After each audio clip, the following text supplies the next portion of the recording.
유명한 바벨 탑 사건입니다.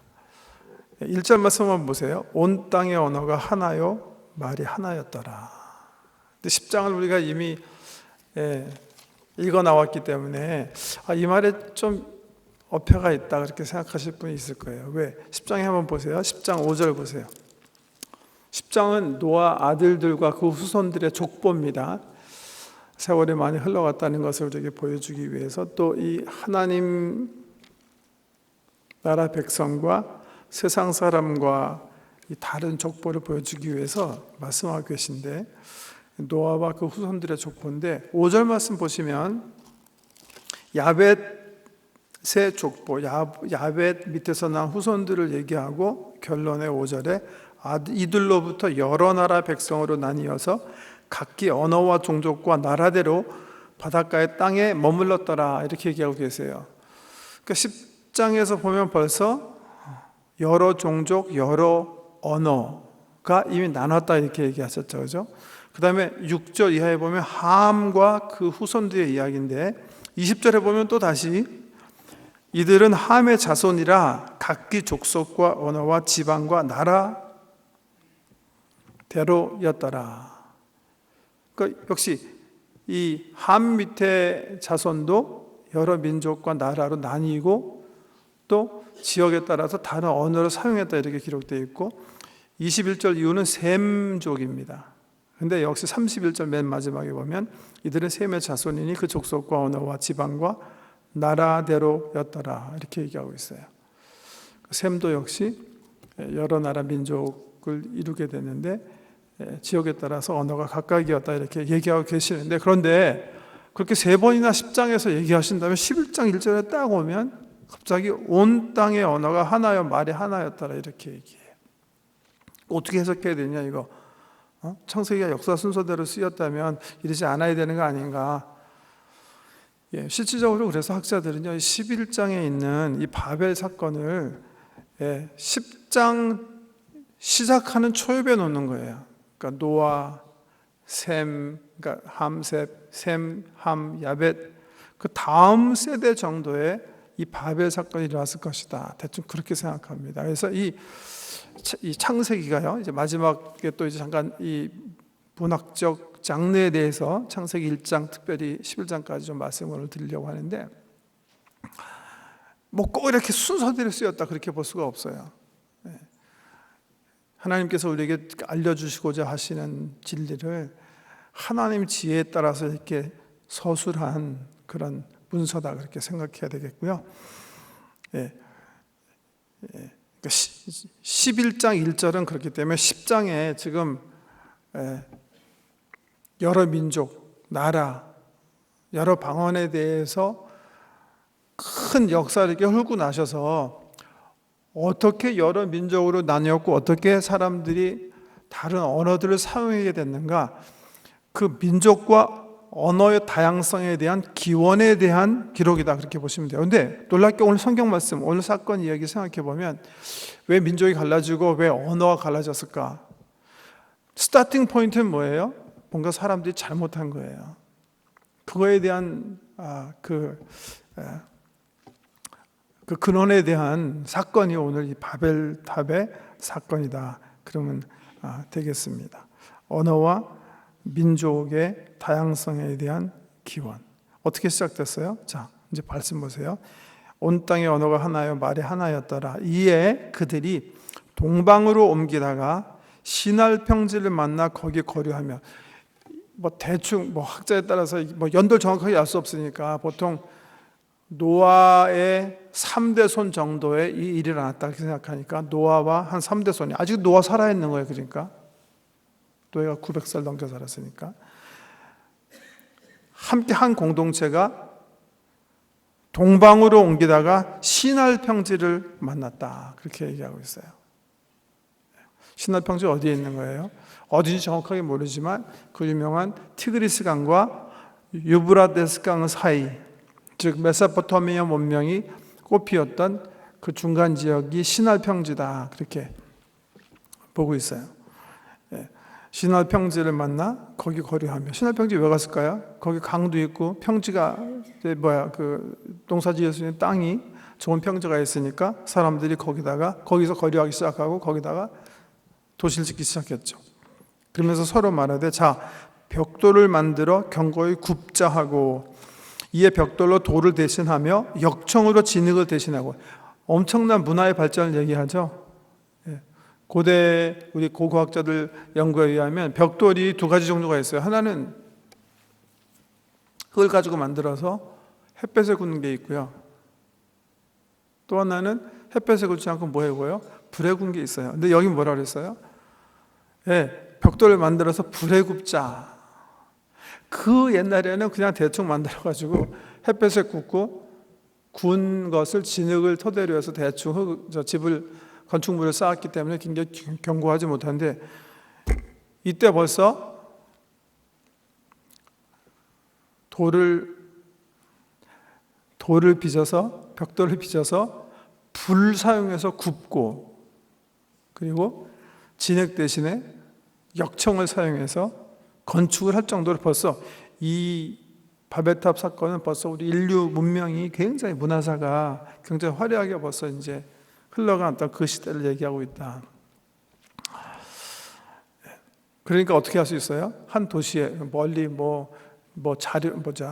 집 짓는 재료나 도시 짓는 문화의 성을 쌓는 재료에 따라서 사람들이 움직이지 않고 이제 스스로 기술을 사용해서 한 군데 모여서 뭔가 문명을 이룰 수 있는 그런 역사적 시점의 이야기다, 그렇게 볼 수가 있습니다. 4절에 보니까 또 말하되 자 성읍과 탑을 건설하여 그 탑 꼭대기를 하늘에 닿게 하여 우리 이름을 내고 온 지면에 흩어짐을 면하자 하였더니.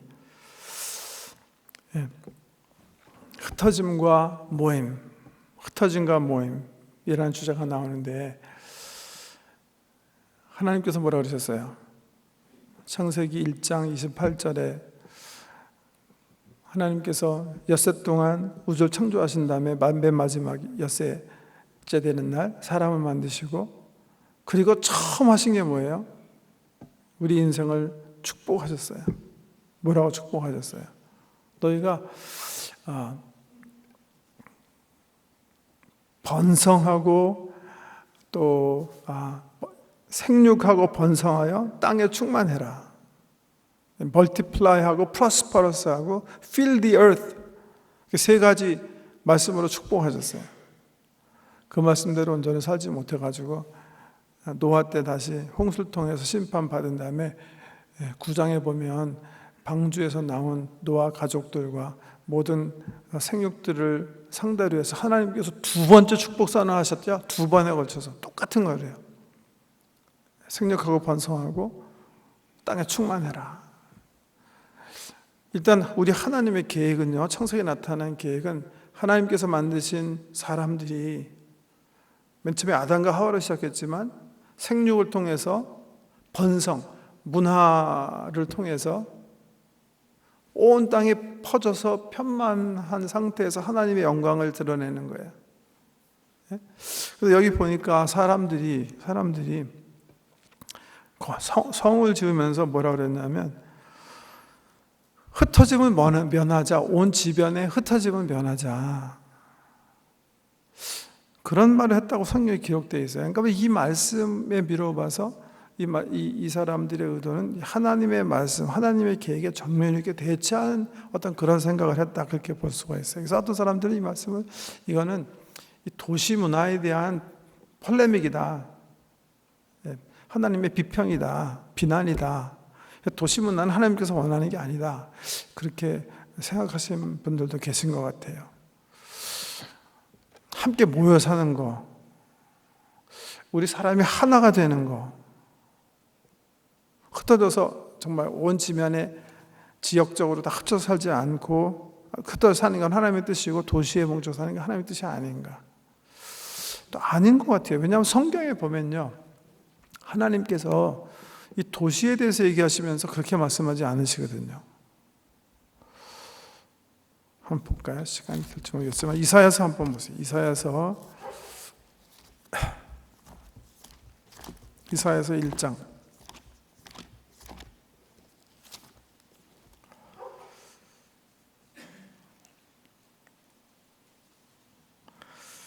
시온의 회복에 대해서 말씀하시면서 긴 패시지만요. 이사야서 1장 21절 말씀부터 26절까지 21절에서 26. 신실하던 성읍이 어찌하여 창기가 되었는고. 성읍에 신실함이 있을 수 있다고요. 도시에 신실함. 어찌하여 창기가 되었는고. 정의가 거기에 충만하였고 공의가 그 가운데 거하였더니 이제는 살인자들 뿐이로다. 도시 자체가 잘못된 게 아니라 도시 안에 공의가 사라지고 하나님의 말씀이 사라지고 그 안에 포악함이 있기 때문에 문제다, 그렇게 얘기하셨고요. 내 은은 찌꺼기가 되었고 내 포도주에 물이 섞였도다. 내 고관들은, 같은 말이고요. 24절. 그러므로 주 만군의 여호와 이스라엘의 전능자가 말씀하시되 슬프다. 내가 장차 내 대적에게 보응하여 내 마음을 편하게 하겠고 내 원수에게 보복하리라. 내가 또 내 손을 내게 돌려 내 찌꺼기를 잿물로 찢듯이 녹여 청결하게 하며 내 혼잣물을 다 제하여 버리고 내가 내 재판관들과 처음과 같이 내 모사들을 벌레와 같이 회복할 것이라. 그리한 후에야 내가 의의 성읍이라 신실한 고지와 부리라 하셨나니. 그러니까 뭐 고읍 자체가, 성읍 자체가, 여기 뭐 구약의 성읍이라는 단어가, 캐슬이라는 단어가 도시란 뜻이거든요. 이 도시 자체가 잘못된 건 아닌 것 같아요. 하나님께서 회복을 얘기하시면서 내가 의의 성읍으로, 의의 도시로 회복시키겠다 하신 말씀으로 모아서 모아서 사는 자체가 잘못됐거나 함께 모아서 어떤 문명을 이루는 것 자체가 잘못된 건 아닌 것 같아요. 네. 네. 또 하나 되는 것도 마찬가지예요. 에베소서 1장 말씀 한번 보세요. 에베소서 1장 신약에 보면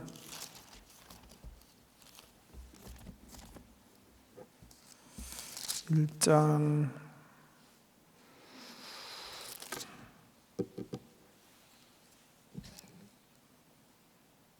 10절에 10절 말씀인데요. 그 전부터 볼까요?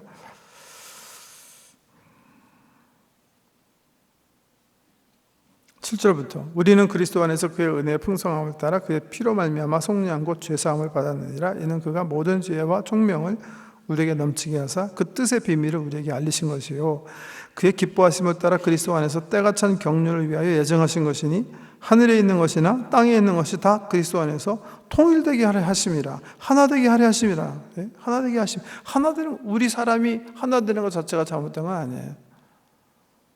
그러니까 뭉치려고 그러는 거, 도시로 모여서 한 문명을 이루는 거, 이거 자체가 잘못된 것 같지는 않아요. 성경에 보면 모이는 거, 사람이 하나 되는 거, 이거 자체가 잘못된 건 아니에요. 뭐가 잘못된 거예요, 여기서요? 이 하나됨이 하나님과 멀어지는 하나됨이고, 이 도시가 하나님 없는 도시를 만들려고 했기 때문에 문제예요. 그거 힌트가 4절에 나와 있죠. 또 말하되 성읍과 탑을 건설하여 그 탑 꼭대기를 하늘에 닿게 하여 우리 이름을 내고 온 지면에 흩어지면 변하게 하자. 하나님 계획 뜻대로 살지 않는 거 결심하면서 자기 스스로 이름을 내는 거, 이거 하나님 없는, 하나님 간섭을 원하지 않는, 하나님 그 창조 계획대로 살기 원치 않는 이 설정이 문제가 되는 거죠. 5절에 보면 참 재미있는 말씀이 여호와께서 사람이 건설하는 그 성읍과 탑을 보려고 내려오셨더라. 4절에 보면 사람이 우리가 하늘과 맞먹자, 하늘을 올라가고 하늘을 점령하자, 우리가 하늘이 되자, 뭐 이런 결단을 하고 탑을 쌓기 시작했는데, 그런 의미에서 5절이 아이돌이죠. 왜 여호와 하나님께서 내려오세요? 멀리 있어서 노안이시라 가까이 가서 봐야 되기 때문에 살피러 내려오셨나요? 성경 기자가 얘기하는 게 뭐예요? 사람은요, 하나님과 맞먹으려고, 하나님같이 되려고 한참 싸서 올라가는데 하나님께서 너무 높은 곳에 계시기 때문에, 너무 높은 곳에 계시기 때문에 내려오셔야 되는 분이라는 뜻이에요. 내려오셔서 보시고 이렇게 말씀하셨다. 6절에 여호와께서 이르시되 이 무리가 한 족속이요 언어도 하나이므로 이같이 시작하였으니 이후로는 그 하고자 하는 일을 막을 수 없으리로다. 자, 우리가 내려가서 거기서 그들의 언어를 혼잡하게 하여 그들이 서로 알아듣지 못하게 하자 하시고, 여호와께서 거기서 그들을 온지면에 흩으셨으므로 그들이 그 도시를 건설하기를 그쳤더라. 그러므로 그 이름을 바벨이라 하니 이는 여호와께서 거기서 온 땅의 언어를 혼잡하게 하셨습니다. 여호와께서 거기서 그들을 온지면에 흩으셨더라. 시날 땅에 세워진 그 성, 타워죠. 그 타워가 바벨이라는 이름으로 다시 마지막에 또 명명이 돼요. 바벨. 신할 바벨. 나중에 우리 성경의 다니엘서나 또 스가랴서에 보면 이 신할을 바벨론 제국의 대명사로 쓰거든요. 그런 거를 봐서는 뭔가 보세요. 하나님은 사람들이 다른 사람들에 의해서 룰 오버되는 것을 원치 않으세요. 한 나라가 다른 나라를 올라타고 점령하는 걸 원치 않으세요. 그러니까 단적으로 얘기하면 아수르 제국주의, 바벨론 제국주의, 헬라 제국주의, 로마 제국주의, 이 제국주의 원치 않으세요. 어떻게 보면 이 11장에서 제국주의의 첫 번째 출현이다 볼 수 있어요. 그런 의미에서 사람이 성을 짓고 하나님께서 통치하셔야 되는데 사람이 통치하려고 그런 거예요. 사람이 하나님 무시하고 사람이 통치하려는 어떤 바벨론 제국 같은 어떤 그런 도시를 이 바벨탑 사호 사건 시대 사람들이 만들어냈다는 거예요. 메소포타미아 문명이 꼽히는 그 지역에 신할 평지에 하나님 대신해서 사람이 사람을 장악하는 좀 제국주의적인 그런 형태의 타워를 쌓다 하는 그런 얘기를 볼 수가 있겠습니다. 하나님께서 내려오셔서 여기 재밌죠? 우리가 내려가자. 창세기 1장에 보면 우리가 우리의 형상에 따라 사람을 만들어 우리가 만든 이 우주를 다스리게 하자. 그렇게 결정하시는 천상회의가 있었는데 사람이 바벨탑을 타서 하나님께 도전하는 그런 모습을 보면서 하나님께서 천상회의를 여셔서 뭔가 이렇게 결정하시고 내려오셔서 역사하시는 그런 이야기가 바벨탑 이야기입니다. 이 바벨탑 이 사건 이야기가 굉장히 짧고 아주 유명한데 사실은 신학자들 간에서도 이 해석이 참 정말 분분합니다. 이 사건이 주는 의미가 뭐냐? 이거 제가 좀 아까 여러 가지로 말씀드린 것처럼 언어와 민족의 어떤 그 다양성을 설명하기 위해서 그 역사적 기원을 알게 하기 위해서 여기 쓰신 건가? 아니면 인간의 교만을 지적하게 하기 위해서 쓰신 건가? 실질적인 어떤 바벨 신할 평야에 세워진 바벨론 제국주의 같은 어떤 그런 도시 문화, 그런 사조를 하나님께서 다 깨신 어떤 그 역사를 소개하기 위해서 쓴 건가? 이게 왜 써 있는 건가? 학자에 따라서 굉장히 정말 의견이 분분해요. 해석이 은근히 분분한 게 이 바벨 이야기인데요. 저는 이 사건을 역시 큰 관점에서 봐야 된다고 생각합니다. 지금 창세기 우리가 1장부터 11장까지 읽어 나왔잖아요. 10장부터는 본격적으로 아브라함 얘기가 시작돼요. 이스라엘의 정말 민족의 조상되는 지금으로 따지면 서기 한 4,000년 전에 한 중요한 역사적인 인물서부터 시작된 이스라엘의 역사를 소개하는 거예요. 1장에서 11장까지는 하나님께서 천지를 창조하신 얘기서부터 그 전까지 보통 학자들이 이걸 프리히스토릭, 그러니까 실질적으로 우리가 잘 이렇게 고고학적으로 증명할 수 있는 역사 이전의 어떤 그런 기록들이다 그렇게 본다는 얘기인데요. 여러분 지금 11장 1절에서 9절까지 말씀을 한번 문학적인 관점에서 한번 살펴보세요. 실질적으로 창세기 1장부터 11장까지 자주 발견될 수 있는 문학적 특징들이 있어요.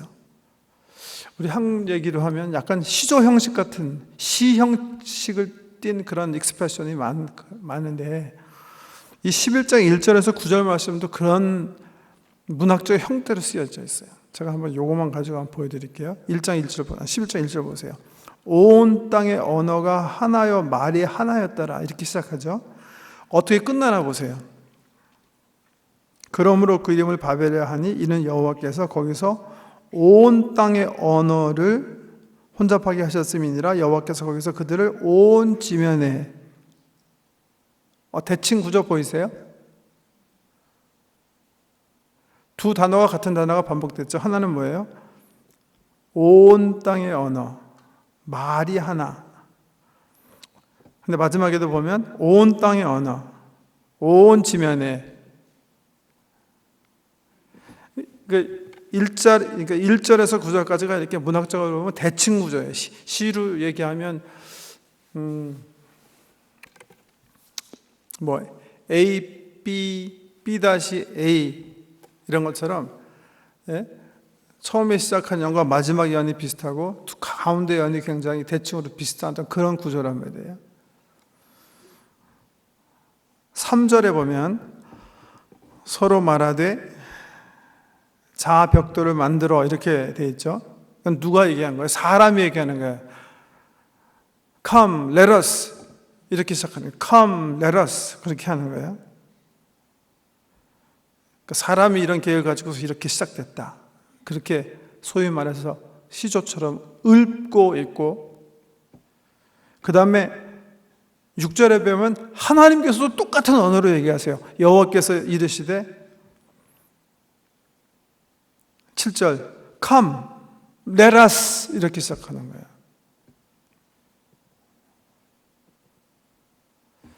한 사건을 소개하는데 아주 뭐라 그러죠? 유리 확실한 그런 언어적 유의를 사용해서 서사시처럼 묘사하고 있다는 말이에요. 서사시처럼. 그런데 창세기 실적으로 11장만 그런 게 아니라 1장에서 11장까지는 사건을 소개할 때 거의 다 그런 형태로 소개되어 있어요. 예를 들면 1장에 보면 하나님 보시기에 좋았더라. 계속 몇 번 반복되죠. 첫날이 되고 둘째 날이 되니 뭐 하더라, 바쁘더라, 좋았더라.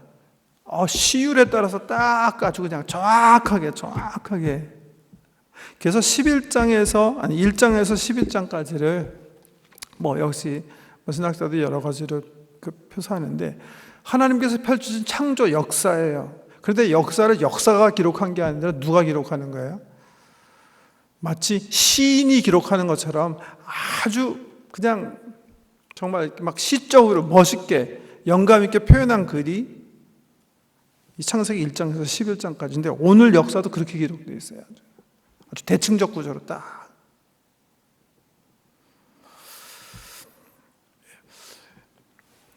1장에서 11장 아주 중요한 장인데 뭘 얘기하려고 이렇게 여러 가지 사건, 지금 아담과 하와 세상 만드시고 아담과 하와 만드시고 아담과 하와가 실수해서 넘어가고, 그 다음에 또 뭐죠? 가인이 사람 죽이고, 그 다음에 사람 다시 하나님께서 역사를 시작하시는데 노아 시대에 다 또 타락해서 홍수로 하나님께서 다 멸하시고 다시 노아를 축복해서 다시 역사를 시작하시는데, 그런데 12장에 아브라함 나오기 전에 11장에 다시 사람이 또 하나님 말씀대로 살기를 거역하고 하나님을 모시기 거역하고 탑을 쌓아서 뭔가 하나님에게 이렇게 도전하려는 그런 사건이 또 나온단 말이죠. 왜 이런 사건을 계속해서 이 창세기에 반복하시면서 이스라엘에게 이게 내가 펼쳐진 역사다. 내가 너희 이제 하나님 백성으로 삼으려고 그래. 이 출애굽하는 백성한테 이 성경을 주셨을까 생각해 보면 여기 엄청나게 중요한 메시지가 하나 있어요. 큰 거시적인 관점에서 우리가 지금 읽어나가는 스토리를 보면 정말 크게 하면요, 창세기 1장에서 11장까지 가장 중요한 그 단어는 역시 크리에이트라는 단어예요. 창조. 하나님이 창조하셨다. 창조주가 계신데 창조하셨다. 이거는 굉장히 중요한 겁니다. 세상 사람들이 우리한테 이게 당연할지 모르지만 그렇게 생각하지 않거든요. 창세기 1장에서 11장까지 어떤 의미에서 우리가 그냥 정말 미친 듯이 감격하고 막 붙잡고 그냥 찬양해야 될 그런 그 메시지는 창조주 하나님 창조셨다. 이 세상이요 그냥 매터리얼이 아니잖아요. 주로 세상 사람들은 그렇게 생각해요. 이거 그냥 매터다, 물질이다, 물질 그냥. 세상 그냥 물질이 있었는데 물질이 그냥 우연히 이렇게 됐다 그렇게 생각하는 거예요. 매터리얼리즘이죠 소위. 또 하나 매터리얼과 비슷한 게 있다면 트랜젠덴탈리즘인데요. 이 우주 자체를 하나님처럼 생각하는 거예요. 근데 성경에서 얘기하는 건 뭐예요? God create the universe예요. 유니버스와 하나님이 같지 않아요. 하나님이 계시다는 거예요. 하나님이. 그리고 하나님이라는 인격적 존재가 세상 우주를 만들었다는 거예요. 우주가 하나님 아니에요. 또 우주가 그냥 matter, 그냥 물질, 이거 그것도 아니에요. 성경이 얘기하는 세계관은 하나님이라는 존재가 세상을 만든 거예요. 이 세상을 어떻게 움직여야 돼요? 하나님의 뜻대로 움직여야 되는 거예요. 그게 기본적인 얘기예요. 하나님 의도대로, 하나님 계획대로, 하나님 비전대로 세상에 가야 되는 거예요. 그 창세기 1장에서 11장까지. 그런데 하나님께서 그런 의도와 꿈과 비전을 가지고 만드신 세상이 특별히 사람 중심으로 하나님 뜻대로 가지 않는 거예요. 그때 하나님께서 그래 할 수 없다. 그럼 니네 마음대로 살아라. 그거 아니라라는 거 얘기해 주시기 위한 성경의 얘기예요. 하나님이 그냥 이렇게 세상 만들어 놓고 오케이 니네 마음대로 살아라. 나는 니네가 원하면 할 수 없지. 그거 아니라 God이 created 하실 뿐만이 아니라 creating 하신다는 거 얘기하는 거예요. 지금도 만들고 계신다는 거예요. 지금도 간섭하시고 지금도 사람이 실수하고 넘어지고 이 하나님께서 만드신 피조세계가 하나님 뜻대로 움직이지 않을 때 하나님 그냥 방관하지 않고 찾아오셔서 개입하시고 간섭하시고 집요하게 하나님의 뜻을 이루시기 위해서 간섭하신다는 얘기예요. 창세기 반복적으로 어떻게 보면 너무나 당연한 것 같지만 너무나 사람들이 모르고 너무나 믿지 않는 얘기를 여기서 하는 거예요. 그래서 사실은 이 언어의 혼잡은 사실은 저주가 아니라 축복이 되니까요. 축복이 어떤 면에서는요. 간섭하시는 축복이에요. 그냥 놔두시는 게 아니에요. 사람들 가만 놔두면 어떻게 돼요? 완전히 하나님 떠나서 하나님 없이 자기 마음대로 살까봐 하나님께서 다시 간섭하셔서 흩으시는 거예요. 그러니까 흩트는 것 자체가 저주가 아니에요. 어떻게 보면요. 축복이죠. 왜? 우리로 하여금 하나님 의존해서 살게 하기 위해서 어떻게 보면 축복하시는 거죠. 또 한 번 축복하신다는 그런 의미가 있단 말이죠. 하나님 의지하고 다시 살게 하기 위한.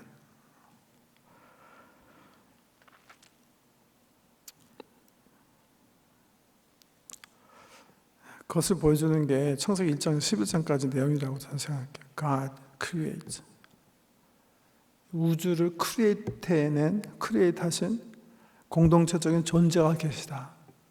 이 존재는 창조주시기 때문에 세상과 다르다. 세상은 이 통치 밑에 있어야 된다. 통치하지 않게, 이 통치를 거부하면 이 하나님은 가만히 계시지 않고 반드시 개입하셔서 당신이 만드신 이 창조의 본 계획과 비전을 향해서 이 우주가 나가게 한다. 하는 엄청난 중요한 메시지가 있어요. 오케이. 그런 차원에서요. 이 말씀은 우리 삶을 한번 되돌아보게 하는 말씀이라고 생각해요. 우리 삶 속에 지금 어떤 분은 막 혼돈을 경험하시는 분이 있을 거예요. 아픔을 경험하시는 분이 있을 거예요. 흩어짐을 경험하는 분들이 있을 거예요. 그 이유를 한번 깊이 있게 생각해 보셔야 돼요. 이것은 하나님께서 나를 정말 하나님 통치 속에 하나님 백성으로 견고하게 서게 하기 위한 귀한 은혜의 찾아오실 수 있어요. 하나님 포기하지 않으세요. 집요한 사랑으로 우리를 통째 나가시는 거예요. 그 창세기에 나타난 우리 하나님이에요. 우리 하나님. 위대하신 우리 하나님. 이 흩어짐, 이 하나님을 거부함은 또 하나는 이제 12장에 나오는 아브라함을 예견하고 있는 사건이기도 하죠. 아브라함을 통해서 다시 이 하나님을 떠난 이 사람을 구원하기 위한 하나님의 역사가 12장부터 펼쳐지는데, 어떤 상태에서 아브라함과 이스라엘이 제사장 민족으로 구원을 받았는가 설명하는 아주 중요한 그런 말씀이기도 합니다. 예. 이 말씀 가지고 잠깐 좀 생각해보는 시간 가졌으면 좋겠어요. 그냥. 예. 내가 지금 쌓고 있는 바벨탑은 뭔가 한번 생각해 보세요. 여기 보면 이 시나 광야로 간 백성들이 편안한 메소포타미아 문명이 꼽히는 그런 티그리스 강과 유브라데스 강, 아주 비옥한 데 가서 잘 살면서 이제 하나님 대적하기 시작한 거거든요. 정말 우린 그럴 수 있어요. 우리가 힘들고 정말 주의 도움이 필요할 때는 주님 찾다가 편안해지고 우리 힘으로 뭔가 될 것 같으면 하나님 잊어버리고, 하나님 있어야 될 곳에 우리 자신 놓고, 하나님 있어야 될 곳에 재물 놓고, 하나님 있어야 될 곳에 내 포지션, 내 명예, 내 지식, 이런 거 될 수가 있거든요. 우리가 혹시 하나님 앞에서 정말 이렇게 바벨 쌓고 있는지 한번 생각해 봐야 되겠고요. 혹시 내 속에 지금 하나님께서 이렇게 흩어지는 은혜가 있지 않나 살펴봐야 돼요. 좀 거시적으로 생각하셔야 됩니다. 하나님 우리 한 사람 한 사람 포기하지 않으시거든요. 끝까지 찾아오셔가지고 당신의 백성을 만드시고, 그 사랑 덕에 우리가 사는 거고요. 이 바벨 이야기는 바로 그런 얘기예요. 하나님께서 이것들 많아지니까 그냥 다 족치고 다 없애버려야 되겠다, 그런 역사가 아니라 영원히 하나님 떠날까 봐 민족을 흩으시고 커뮤니케이션 하지 못하도록 방해하셔서 자기 자신으로 끌어당기시는 하나님의 은혜의 역사라는 거예요. 저주가 아니에요. 듣지 못하게 하는 거죠. 네, 잠시 우리 한 1, 2분 동안 우리 자신을 살펴보는 시간 갖고 찬송하고 축도하고 패야겠습니다.